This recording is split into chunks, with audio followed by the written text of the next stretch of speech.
خدمت اول تیتر سخنرانی. من سخنرانی در مورد نقش رسانه ها و اصولا نقش وسایل ارتباط جمعی در نهادینه کردن حقوق بشری. همونطوری که آقای مهمنش به درستی اشاره کرد، داره حقوق بشر به نوعی به یک مسئله مطرح در جامعه میشه و این واسه ما یه مقدار تازگی هم داره، چون چیز سالهای اخیر. قبلا مسئله حقوق بشر مختص کارشناس یا فعال حقوق بشری بود و به اون صورت گستردگی نداشت، حتی بین نیروهای سیاسی هم بهش توجه آنچنانی نمیشد. ولی خب چند سالی خوشبختانه مثلا حقوق بشر در دستور کار همه قرار گرفته، اونم به خاطر نقض مکرر حقوق بشر در سطوح مختلفه.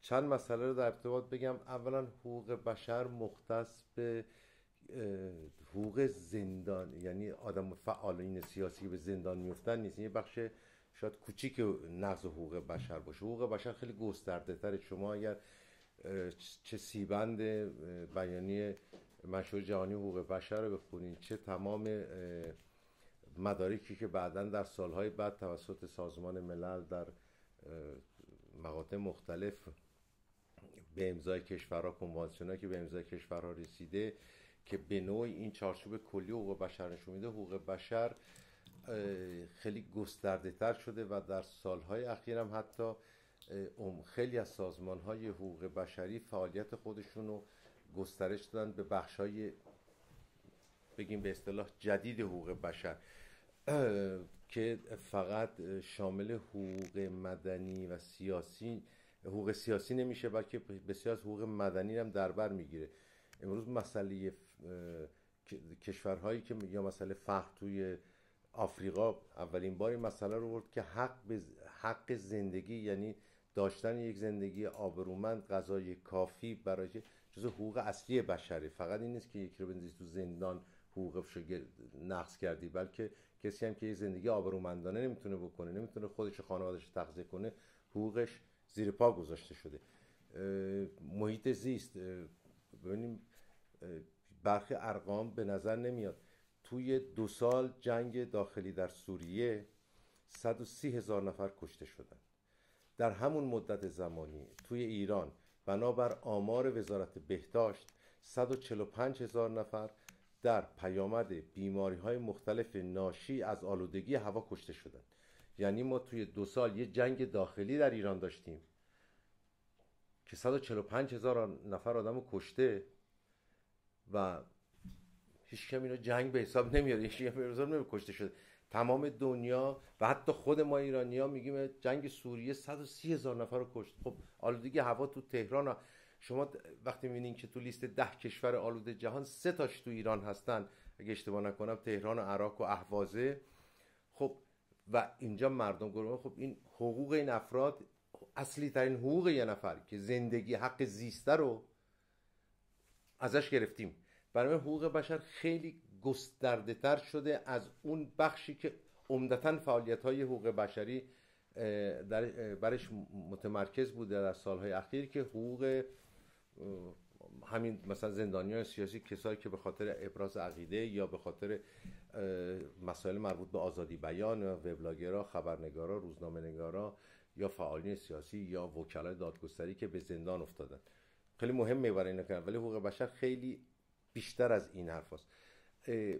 مسئله اینه که آگاهی نسبت به این حقوق هم اونقدری که ما فکر میکنیم گسترده نیست. یعنی اینطوری نیست که حق زیست در یک محیط سالم و حق زندگی فلان جزو حقوق بشر از سوی مردم به حساب بیاد. مردم اینا رو حسابش رو جدا کرد و کاری که به نظر من رسانه ها باید انجام بدن، ولی برای اینکه رسانه ها بتونن انجام بدن باید یک هماهنگی بین سازمان هایی که فعالیت حقوق بشری میکنن، سازمان های محیط زیستی، سازمان های سیاسی، بقیه گروه های مدنی باشه، برای اینکه این مسئله اجازه بده که رسانه ها روش کار کنن و مسئله رو نهادینه کنن بین مردم. باید بحث رو به میان مردم برد و با حقوقشون مردم رو آشنا کرد که به عنوان امتیاز نباشه. برای اینکه یک مسئله که من حداقل توی تجربه تقریبا 4 دهه کار رسانه‌ای که داشتم، خیلی وقتا به خصوص در کشورهای مثل ایران برخی از این چیزا به صورت مردم به صورت نه حق بلکه به صورت امتیاز باش برخورد دارن، یعنی حق خودشون نمیدونن، یه امتیازی که انتظار دارن حکومت بهشون بده. تا وقتی این نوع رابطه بین مردم و کسی که حکومت میکنه تغییر پیدا نکنه و مردم اینا رو به عنوان حقوق اساسیشون ندونن، خیلی مشکله که بشه از این مسائل استفاده کرد، یعنی مردم رو داخل این مسائل که واسه این حقوق مبارزه کنن. تو ایران یک مسئله مثل محیط زیست، مثلا حق زیست، یک مسئله بسیار جدیده و بسیار هم پشتیبان پیدا کرده در داخل ایران. شما اگر به جنبش‌های مدنی تو ایران تو 1.5 سال 2 سال اخیر نگاه کنین، 90% اعتراض‌های مردمی در رابطه با محیط زیست بوده. از ارومیه شروع کنیم تا کارون، از عراق تا کوهسار کرمان، یعنی اون جایی که مردم به خیابون اومدن و عملاً یک خواستی رو مطرح کردن و از حکومت خواستن که این خواست رو بپذیره، بهش واکنش نشون بده، اجرا کنه، در این زمینه ها بوده. بنابراین باید به نظر من بحث حقوق بشر رو از بخش یعنی در تمام ابعادش گسترش داد برای اینکه بتونه بین مردم این فرهنگ نهادینه بشه که من به عنوان شهروند دارای حقوقی هستم، از حقوق آزادی بیان گرفته تا زندگی در یک محیط سالم، یک زندگی اقتصادی نمیگم مرفه ولی با حد اقل ها. چون وقتی میگن تو ایران 7 میلیون کودک کار وجود داره، من فکر میکنم که اگه یه آن در موردش واقعا فکر کنیم، از تیترش بریم اونورتر، یعنی 7 میلیون سرمایه آینده‌ای که به هدر رفته. برای اینکه کودکی که از 8 سالگی 9 سالگی شروع میکنه کار کردن، این یه سرمایه به هدر رفته جامعه است، شوخی هم نیست. یعنی یه چیزی که رو سرنوشت اون کشور تأثیر میگذاره در آیندهش. این 7000 نفر این 7 میلیون نفر میتونستن این کشور رو از نظر اقتصادی رشد بدن و با این مسئله که این امکان ازشون گرفته شده، این حقوقشون ضایع شده، دیگه نقشی در رشد ندارن. اینو از یک سو بذاریم، در علاوه یه سری مسائل دیگه ما می‌بینیم که اصلی ترین حقوق مدنی یک کشورمون داره به صورت خیلی در سکوت کامل تقریبا ازش گرفته میشه و هیچ گونه عکس العملی هم جامعه به اون صورت که باید و شاید نشون نمیده. بنابراین باید یک وظیفه بسیار سنگینی به عهده تمام کسانی است که وسایل ارتباط جمعی کار میکنن. من فقط رسانه ها نیستن، چون این مسئله همونقدر سینما با توش نقش داشته باشه، که ادبیات نقش داشته باشه، که شعر نقش داشته باشه، که روزنامه ها نقش دارن، که این نوع مسائل در بین مردم مطرح بشه که مردم در وهله اول با حقوق خودشون آشنا بشن و در وهله دوم برای به دست آوردن و یا نگهداری از این حقوق فعال بشن در سطح جامعه. من فکر میکنم که یعنی تنها راه این که مسئله نهادینه بشه اینه که واقعا ابعاد مختلف حقوق بشر رو گرفت. شما توی کشوری که وضعیت اقتصادیش خرابه مثل ایران، وقتی مطرح میکنی با یه آدم عادی، من این برام اتفاق افتاده توی ترکیه، یه با یه گروه 40-50 نفر آدم که آدمای طبقه متوسط پایین بودن، صحبت از مثلا میگه مثلا اون موقع خبرنگارا بودن، بعد وقایع 88 بود، یارو مثلا نمیدونم 100 تا خبرنگار رو فلان کردن اینا، یارو میگه خب آره خب حالا بیچاره ها، ولی مسئله رو مسئله خودش نمیدونه، به اشتباه، چون اطلاع رسانی نباشه تو حقوق داشته ولی نمیدونه. ولی وقتی تو با همین 100 نفر 40-50 نفر میای مطرح میکنی که آقا دریاچه ارومیه، اون موقع ارومیه بود مثلا کارونه نه مطرح نبود، دریاچه ارومیه خوش بشه، این نمک ها پاشیده بشه، کل اقتصاد بخش عمده ای از ایران زیر سوال میره، سلامتی ایران میره، رگ گردنشون میزنه بیرون. یعنی اون موقع حقوق رو درک میکنه، چون حقوق که به خودش مربوطه، حقوق یک الیت فعال سیاسی یا روزنامه نگار نیست، حقوق تمام جامعه است. یعنی اون بخش هم داره، یا بخشایی که بعضی وقتا هم در بعضی زمینه‌ها این نوع مطرح کردن این نوع حقوق که بخشی از حقوق بشره تونسته به نظر مردم یعنی مردم فشار کافی هم رو حکومت وارد بیارن.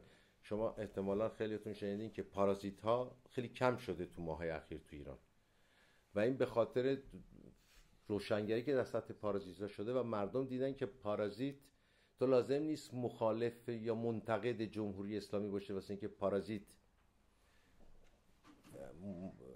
یعنی به حمله کنه عواقبش رو ببینی. تو میتونی طرفدار ولی فقیه هم باشی، پارازیتی که رد میشه تو محله میاد خونه ها رو که جدا نمیکنه، مخالفی تلویزیون ساتل دیش داری میام تو خونه تو رو میزنم همه خونه بغلی نمیرم، حق همه رو میگیره، حتی کسانی که موافق نظامن. بنابراین فشار میاد، مردم واکنش نشون میدن، به یک حقشون پی میبرن اینطوری. یعنی من فکر میکنم که باید کل این حقوق در دستور کار قرار بگیره تا مردم نسبت به این حقوق فعال شن. بعد در چارچوب این اون وقت میتونی مسائل دیگر رو مطرح کنی که تا کنون عمدتاً به عنوان حقوق بشری بودن که مسئله زندانی سیاسی، آزادی بیان و آزادی است. این باید این حقوق در کلیتش مطرح کرد برای اینکه بتونه تاثیرگذار باشه. یعنی حداقل ما تو فعالیت‌های رسانه‌ای دیدیم که وقتی این حقوق از جنبه‌های مختلف مورد بررسی قرار میدی، یک آمادگی پذیرش گسترده‌تری از سوی مردم می‌بینی و آشنا شدن مردم با حقوق خودشون که این حقوق به نوعی جزء حقوق انسانیشون هم به حساب میاد. منحصر کردن حقوق بشر فقط به مسائل سیاسی، یعنی زندانیان سیاسی، اعدام‌های سیاسی، فلان این حرفا، گستردگی کامل تو جامعه ما پیدا نمی‌کنه و فکر کنم تو بقیه جوامع هم اونطوری نباشه، چون به نوعی مردم اینو یه چیزی میونه وابسته به نخبگان، وابسته به بقیه و نه خودش. یه مثال دیگه اگر بزنیم، شما نگاه کنین حرکت‌هایی که در رابطه با قصاص تو ایران به راه افتاده خیلی بیشتره تا راجع به کل مسئله اعدام که تو ایران با 700 خورده رکورد داره. حتی میگن ایران مقام دومه. مقام دوم هست و نیست، چون اگر تقسیم کنیم تعداد اعدام ها رو بر تعداد شهروندان، ایران نسبت به جمعیتش اعداماش از چین خیلی بیشتره. مثلا قابل مقایسه نیست 10,000 نفر تو چین با 800 نفر تو ایران. خب با در نظر گرفتن جمعیت چین 10,000 نفر اونجا زیاد نیست، 700 نفر 700 خورده نفر خیلی بیشتره در ایران. سر مسئله قصاص هاست و مردم دارن واکنش نشون میدن.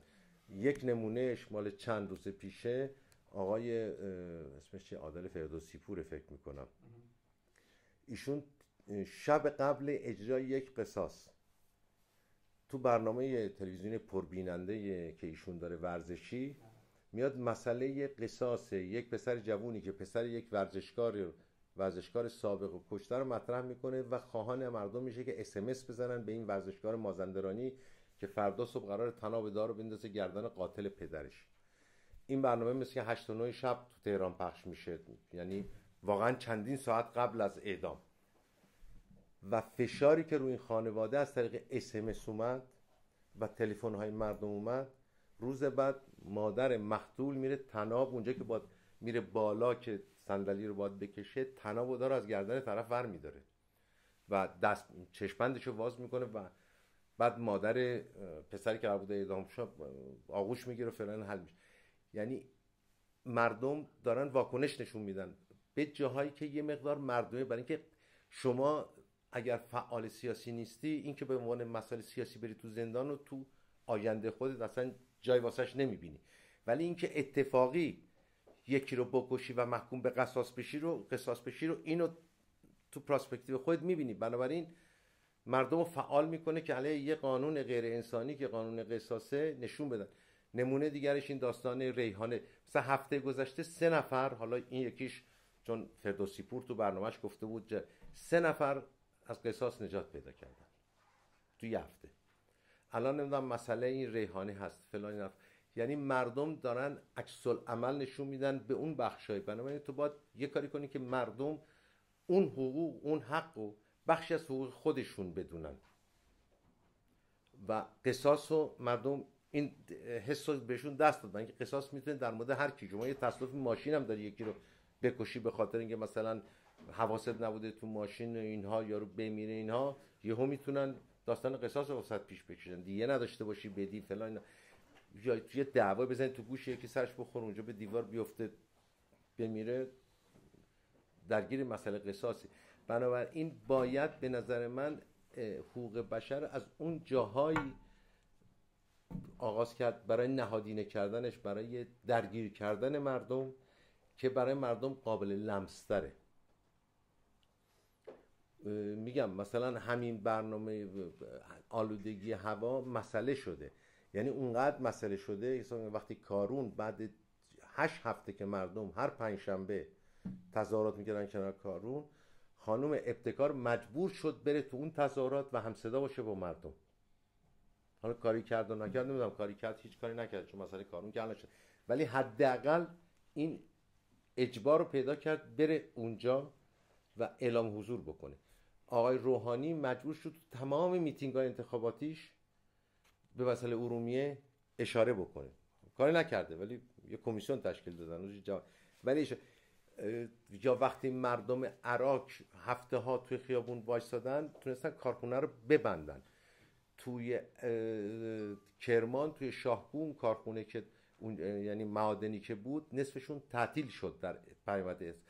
یعنی مردم تونستن یک نوع دستاوردهایی داشته باشن. ما میدونیم که تو مبارزات مردم اگر دستاوردی داشته باشن ادامه میدن، اگر نتونن دستاوردی داشته باشه، نتیجه‌ای داشته باشه، دلسرد میشن و خونه نشین میشن. این یه چیزی که همه جای دنیا تو هر نوع مبارزه مطرحه. بنابراین باید به نظر من حقوق بشر رو در کلی در تمام جوانبش مطرح کرد برای اینکه بشه یواش یواش این مسئله رو نهادی کرد که شهروند دارای حقوقی است و این حقوق امتیاز از سوی دولت نیست، حقشه. یعنی این نیست که دولت لطف کرده زندانی رو آزاد میکنه، دولت لطف کرده کسی دستگیر نمیکنه، دولت لطف میکنه فلان کارخونه رو که هوا رو کثیف میکنه میبنده. لطف دولت نیست، حق مردمه و باید نهادینه کرد این مسئله که ما داره شهروند در ایران داره حقوق. این مسئله نمیدونم، حداقل برداشت من اینه که تو اکثر جامعه ما هنوز به عنوان حق نهادینه نشده. به عنوان انتظار از اینکه حکومت این کارو بکنه هست ولی حق خودش نمیدونه. حالا این یه بحث طولانی تر مالی یه چیز دیگه است که اصلا ما مسئله هنوز به نظر من افکار غالب بر جامعه ما مسئله رعیت و اربابی شهروند و استیت نیست. یعنی حالا اون یه بحث دیگه است، به خاطر اینکه تو ایران اصلا دولت کاری به افکار عمومی نداره، وابسته به افکار عمومی، پاسخگو نیست و اینها. بنابراین این احساس پیش نمیاد. ولی اگر ما بتونیم این حقوق رو در سطح گسترده با استفاده از تمام وسایل ارتباط جمعی در کلیت خودش بتونیم مطرح کنیم، میتونیم حقوق بشر رو تبدیل کنیم به یکی از اساسی ترین راههای مبارزه واسه مردم و مبارزه‌ای که کم هزینه هم است برای مردم. برای اینکه مشکل چند بار کردن ولی مشکل کسانی که واسه آلودگی هوا، واسه خشکسالی خشک شدن یک رودخونه، واسه یک سد بیهوده اعتراض میکنند، نظام به این آسونی نمیتونه اونا رو مورد سرکوب بکنه.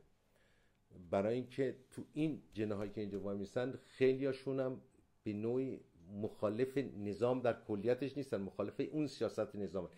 سرکوب کردنش خیلی مشکل تره واسه نظام و بهایی که نظام میپردازه واسه سرکوب خیلی بیشتر از نظر مقبولیت در جامعه و قبول در جامعه و واکنش جامعه به اینکه من حتی حق ندارم راجع به هوام صحبت کنم، یه فاصله میندازه بین نظام و مردم بیش از این که تو واسه یک مسئله خیلی سیاسی تر. من معتقدم تمام اینا سیاسی، برای اینکه ناشی از سیاست‌های اشتباهه این مسئله، نه که سیاسی نباشه، ولی در وهله اول چون سیاسی به نظر نمیاد یک شرکت گسترده‌تر مردمی داره و باید رو این بخشش به نظر من پافشاری کرد واسه اینکه مردم بعد به کل حقوقشون من جمله حق تشکیل احزاب نمیدونم اینها که حقوق دیگه است به اونا دست پیدا کنن. از اون ور شروع کردن به نظر من تجربه شخصی من اینه که توی هر چقدر رسانه ها زور زدن تو 10-15 سال اخیر که مسئله حقوق بشر رو فقط از دید حقوق سیاسی، زندانی سیاسی مطرح کنن، تو مردم در سطح گسترده جا پیدا نکرد. بنابراین باید اینو گسترده ترش کرد برای اینکه مردم در داخل ایران به کل حقوقشون پی ببرن، عادت کنن حقوق بخوان و به ترتیب بعد به اون حقوقی برسن که مد نظر شاید ما به عنوان آدمای سیاسی، فعالین سیاسی مد نظرمون هست، که البته باید اون یکی هم باشه، چون مسئله فقر یه چیزی که هیچ سازمان سیاسی نمیتونه در موردش بی‌اعتنا باشه، یا مسئله آلودگی هوا که 145,000 نفر آدم رو در 2 سال میکشه، یعنی 73,000 نفر رو هر سال میکشه، اونم مسئله مهمیه. ولی به نظر من باید بیشتر رو این جنبه‌هاش پافشاری کرد برای اینکه بشه اصل مدعی شدن حقوق رو توی مردم ایران نهادینه کرد. من فکر کنم موقعی که این نهادینه بشه اصل حقوق، اون وقت مردم دنبال بقیه حقوق هم به صورت اتوماتیک میرن، یعنی بعد از هر حقی رو که به دست بیارن دنبال حق بعدی میرن. من اصولا چون تلویزیونی صحبت میکنم، تلویزیونی کار میکنم، زیاد حرف نمیزنم.